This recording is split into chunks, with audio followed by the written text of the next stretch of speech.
Now the racetrack itself, which you're about before, well, that takes up 100 acres of those 480 acres. Where the second flag was Johnny Beauchamp. Now the problem with that was, well, the second place finisher, Mr. Lee Petty, well, Richard Petty, well, he protested. Well, he had won the race.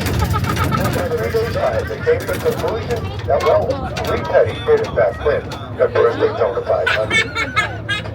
I've always felt bad for Johnny Beauchamp because he was a Daytona 500 winner for 3 days. So anyway, that goes down in history. But it was legitimate. Lee Petty did in fact win that first Daytona 500. All right, now folks, I'm going to back up a bit. We're going to go back 56 years, all the way back to 1903. That's right, folks. 1903 was the beginning of racing pretty much nationwide. Also in 1903, well, this was the early stages of the automobile itself. In fact, the American automobile that year was only technically 7 years old, because Henry Ford patented his first vehicle in 1896. So a year, 7 years later, there was two gentlemen in the Daytona Automobile area, businessmen who, well, they heard about these automobiles and needed to check them out. So they saw them, they saw the future, and decided to buy them. So in the spring of 1903, these two gentlemen, Alexander Winton and Ransom Owens, squared off to have the first race and racing down here in the Daytona area. Now the form of racing back then is nothing like what you see today. There was not a race course that we're used to seeing today. In fact, it was more like drag racing. It was a 1 mile measured course. Only they didn't race each other. They would go one at a time and time it. There's like $27 a car. They would go up the beach 1 mile north, then return 1 mile south. They have man's desire to speed and advances in technology. Well, the American automobile, well, it wasn't just American, but it was automobile in general, increased from 68 miles per hour on the beach to 276.82 miles per hour. Now, the vehicle that set that speed record was actually from England. Sir Malcolm Campbell. And racing did resume in the spring of 1946, and it was at a new course, a 4.1 mile course. Speedway has captured the imagination of millions with that good, solid ground. Now, Bill Francis' dream has taken yet another step forward with the reimagination of this American icon, blending the modern amenities that today's sports fans demand, the heritage that race fans expect from Daytona. Well, you are getting, folks, your first view from the inside of our 2.5 mile super speedway. Now, what you're looking at off to the right, well, that is turns 1 and 2. Now, turns 1 and 2 in our speedway here is identical to turns 3 and 4. And they are both 3,200 feet in length and banking at 31 degrees. Coming out here, now, here's banking on the back. Now, 3,000 foot backstretch, or sometimes referred to as a superstar.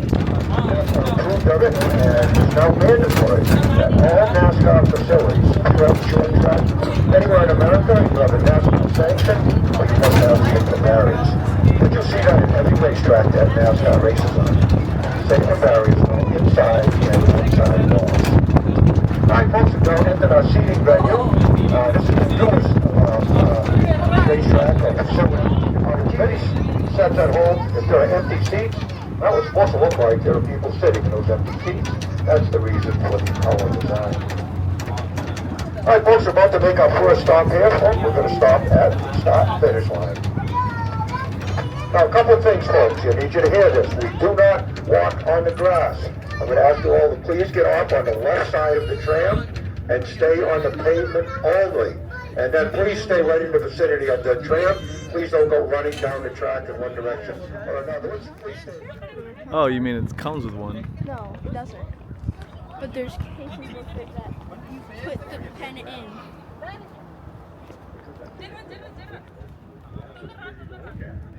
If we play a pavement, we're going to have some pretty grass up there.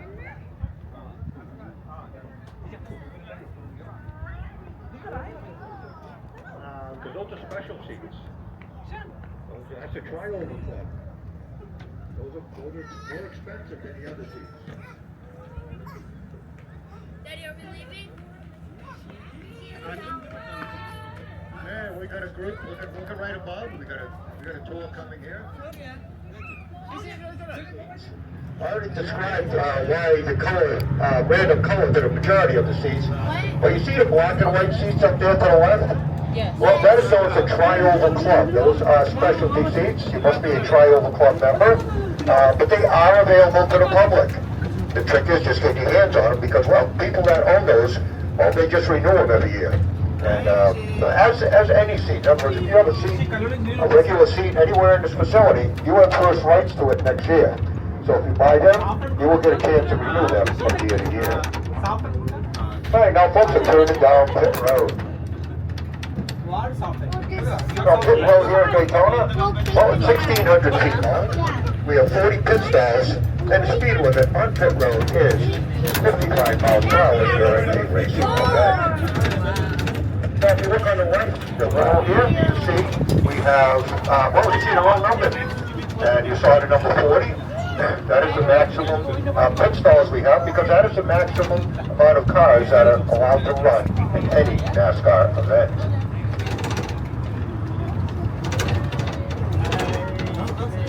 We will go by and get you guys get a look at it inside. But that's where all vehicles, whoever wins a race here, not just the Daytona 500, but any race that is held here at this facility, the winner will celebrate there in Victory Lane. Now folks, here we are on our chute. This is the Rolex chute. In other words, the Rolex cars will come in here. They'll be in the garage area straight ahead. And this is their little roadway to get in and out of the Speedway or into Pit Road.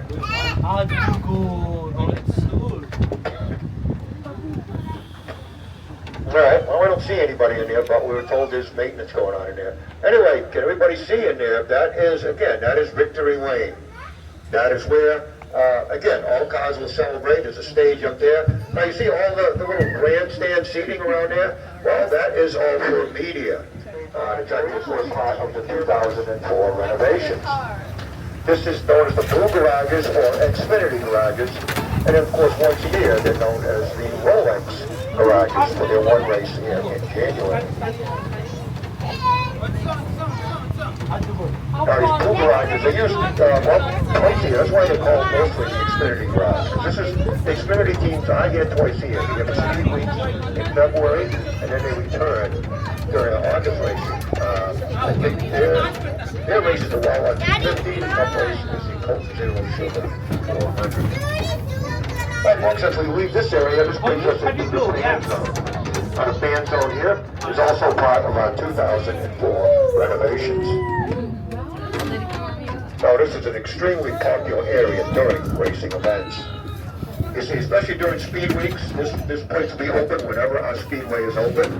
And, well, again, it's very, very popular. We have a lot going on in here. Now, back to the left, back there, you can see a little stage there. We're actually going to set up a really big stage during speed weeks. Now, folks, on the left here, this is the driver's compound. Now, this is an area set aside for the cup drivers and their families. They can come in their big luxury RVs, and they will set up right in here, and this is where they will stay during the duration here at the track. Now, on the right here is part of our interior road course. What we're passing now is the East International Horseshoe Turn. Now, the interior road course here at Daytona is 1.06 miles, and when you make a lake out of it, it's Lake Floyd.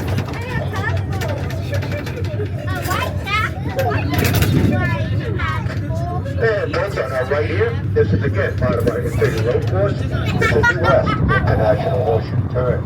Now these hairpin turns, that race was won by Jeff.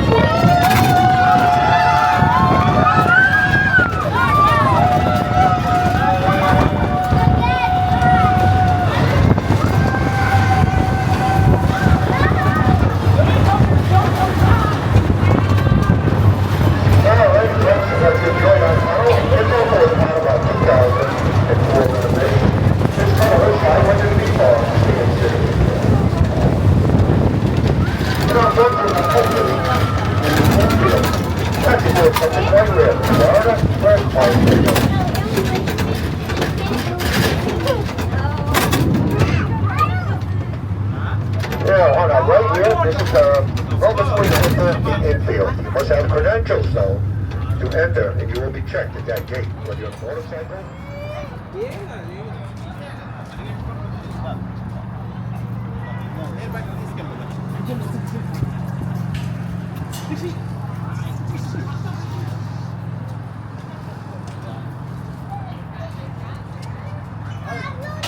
Alright, come on in, folks.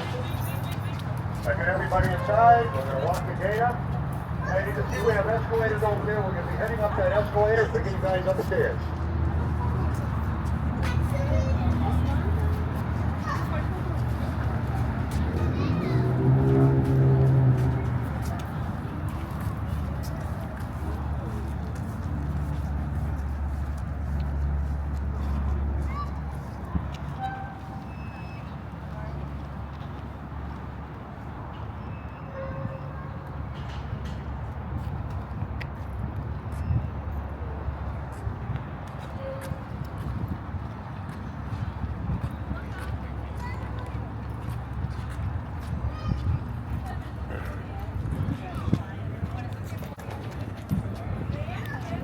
All right, folks, we need to head upstairs, okay?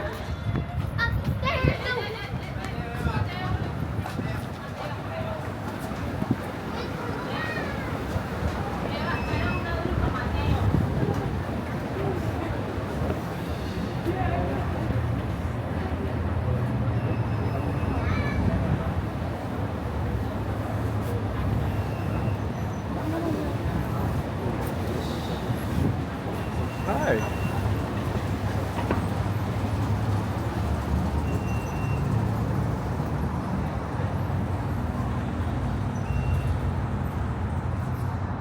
It's colder up here than it was down there.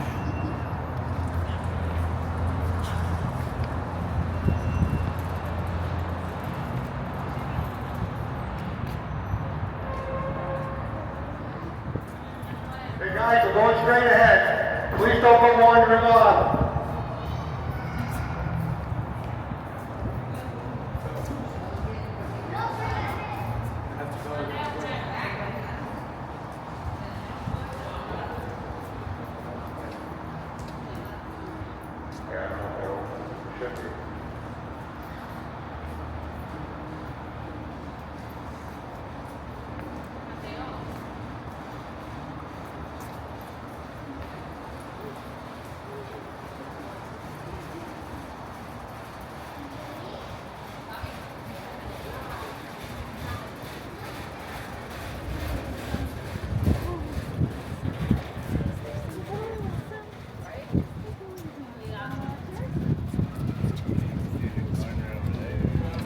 All right.